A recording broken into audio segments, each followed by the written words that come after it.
ಸಹೋದರರು NRS ಮಂಡಿ ಮಾಲೀಕರಾದ ನಗವಾರ NR ಸತ್ಯಣ್ಣವ್ರಿಗೆ ಮೊದಲನೇದಾಗಿ ಹುಟ್ಟುಹಬ್ಬದ ಶುಭಾಶಯಗಳನ್ನು ಕೋರ್ತಾ ಅವರಿಗೆ ಭಗವಂತ ಆರೋಗ್ಯಗಳನ್ನು ಕೊಟ್ಟು ದಿನೇ ದಿನೇ ಉನ್ನತ ಸ್ಥಾನಮಾನ ಸಿಗ್ಲಿ, ರಾಜಕೀಯವಾಗಿ ಅವ್ರು ಏನ್ ಬಯಸ್ತಾ ಇದಾರೆ ಆ ಒಂದು ಸ್ಥಾನ ಅವ್ರಿಗೂ ಸಿಗ್ಲಿ ಅಂತ ಕೋರ್ತಾ ಆ ಒಂದು ಹುಟ್ಟಿದಬ್ಬದ ಪ್ರಯುಕ್ತ ತುಂಬಾ ಆತ್ಮೀಯತೆಯಾಗಿ ಈ ಒಡ್ಡಳ್ಳಿ ಟೊಮೆಟೊ ಮಂಡಿ ಮಾಲೀಕರೆಲ್ಲರೂ ಸೇರಿ ಅವರ ಒಂದು ಹುಟ್ಟುಹಬ್ಬದ ಅದ್ದೂರಿಯಾಗಿ ಆಚರಣೆ ಮಾಡಿದ್ದಾರೆ.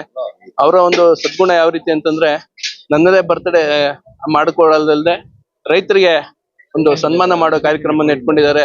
ವಿಶೇಷವಾಗಿ ಸತ್ಯಣ್ಣವರು ಮತ್ತು ಅವರೆಲ್ಲ ಮಂಡಿ ಮಾಲೀಕರಿಗೂ ಈ ದಿನ ಧನ್ಯವಾದಗಳು ಹೇಳಕ್ ಇಷ್ಟಪಡ್ತೀನಿ. ಅದೇ ರೀತಿಯಾಗಿ ಸುಮಾರು ಸೇವಾ ಕಾರ್ಯಕ್ರಮಗಳು ಮಾಡ್ಕೊಂಡ್ ಬರ್ತಾ ಇದ್ದಾರೆ. ಇನ್ನು ಅದೇ ರೀತಿ ಮುಂದುವರೆದು ಹೆಚ್ಚಿಗೆ ಅವರು ಪರಿಸರದ ಬಗ್ಗೆ ಕಾಳಜಿ ಇದ್ದು ಅನೇಕ ತೆಂಗಿನ ಸಸಿಗಳು ಕೊಟ್ಟು ರೈತರ ಒಂದು ಅಭಿವೃದ್ಧಿಗೆ ನಿರಂತರ ಶ್ರಮ ಪಡ್ತಾ ಇದ್ದಾರೆ. ಅವರಿಗೆ ಮತ್ತೊಮ್ಮೆ ಹುಟ್ಟುಹಬ್ಬದ ಶುಭಾಶಯಗಳನ್ನು ಕೋರ್ತಾ ಧನ್ಯವಾದಗಳು ಹೇಳಕ್ ಇಷ್ಟಪಡ್ತೀನಿ.